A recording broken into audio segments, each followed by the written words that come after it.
Kek kalıbından nasıl çıkartılır? Yaptığınız kekler kek kalıbınıza yapışıyor ve bir türlü çıkmak bilmiyorsa sizlere öyle bir pratik yöntem vereceğim ki kekleriniz kek kalıbından çok rahat çıkacak. Kesinlikle yapışmayacak. Kimisinin keki kalıbın yarısına yapışıyor, yarısı çıkıyor, yarısı kalıyor. Kimi hiç bırakmıyor ya da tamamen dağılıyor ya da çok çok zor çıkıyor. Bunların hepsine son verecek bir yöntem vereceğim sizlere. Bakın bir tanesini örnek gösteriyorum. Kek kalıbım bu. Çıkartmış olduğum kek de bu. Şimdi de yöntemimize geçiyoruz. Kek kalıbımı aldım. Birincisi kesinlikle sıvı yağ kullanmayın. Çünkü daha çok kekin kalıba yapışmasını sağlıyor. İkincisi tereyağı ya da normal margarin kullanın. Şöyle yağımı da içerisine koyacağım. Tereyağımı da buzdolabından önceden çıkarttım. Tereyağım böyle erime noktasına geldi şu anda. Böyle bir fırça yardımıyla kek kalıbımın içerisini tereyağıyla yağlıyorum. Margarin de kullanabilirsiniz. Şimdi tamamıyla içini yağlıyorum. Kesinlikle sıvı yağ kullanmayın. Ya tereyağı ya da margarin kullanın. Öncelikli olarak kalıbımızı tamamen yağlayacağız. Kek kalıbımı her yerini itinalı bir şekilde tereyağıyla da fırça yardımıyla yağladım. Buzdolabına koyacağım. 10 dakika bekleteceğim. 10 dakika bu şekilde buzdolabında bekletiyorum. Kalıbımı 10 dakika buzdolabında da dinlendirdim. Bakın şu şekilde. Şimdi kekimi de bir defa daha şöyle çırpıp havalandırıyorum güzel kabarsın diye. Spatula ile içine de dökelim.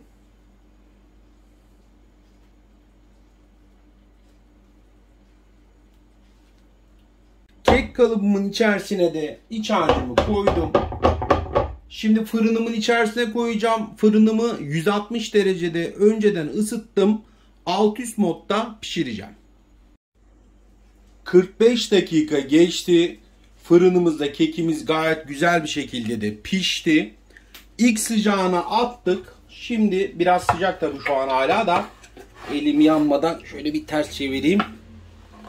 Şimdi ters çevirdik. Hemen kontrol ediyorum. Bakalım, bismillah. İşte bu kadar. Gördüğünüz gibi kek kalıbının içini de göstereyim. Bakın. Hala da sıcak. Bakın tutuyorum. Bayağı da sıcak doğrusu. Diğer kekim, videonun başındaki kekim bu. Bakın. Onu da aynı yöntemle çıkarttım. Bu da ikinci kekim. Oh, mis gibi de portakal kokuyor bu arada. Gayet güzel bir şekilde çıktı. Etrafında şöyle size göstermek istiyorum. Mis gibi de çok güzel bir şekilde de hem kabarmış hem de kızarmış. Çok rahat bir şekilde kekimiz kek kalıbından çıktı. Herhangi bir yeri de parçalanmadı. Ne kekin yarısı kaldı kek kalıbında ne de parçalanarak çıktı. Gayet güzel bir şekilde siz de keklerinizi kek kalıbından bir şekilde çıkartmak isterseniz bu yöntemimi kullanın. Gayet kolay da bir yöntem. Gördüğünüz gibi nefis de bir kek. Bu arada şunu da belirtmemde yarar var. Bakın kek kalıbım bu şekilde. Yani bu şekilde bir kek kalıbı alırsanız gayet güzel bir şekilde kekiniz kek kalıbınızdan benim şu an size vermiş olduğum bu yöntemle çıkartabilirsiniz. Şimdi döküm kek kalıpları da var mesela. Onlar belli bir süre sonra keki bırakmayabiliyor, yapışabiliyor içerisine ya da parçalanabiliyor. Çünkü daha önce bende de vardı, aynısını yaşadım.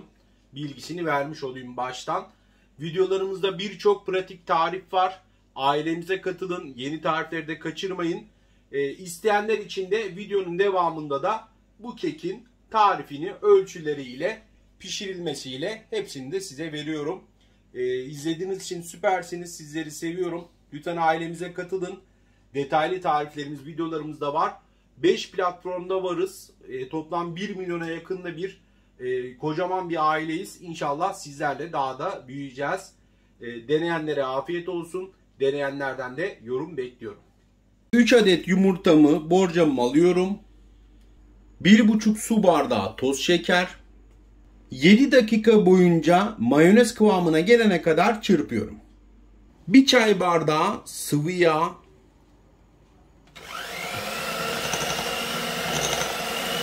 Bir çay bardağı oda sıcaklığındaki süt. Çeyrek çay bardağı taze sıkılmış portakal suyu. Hepsi oda sıcaklığında bunların. 3 su bardağı da un. 200 mililitrelik klasik su bardağı.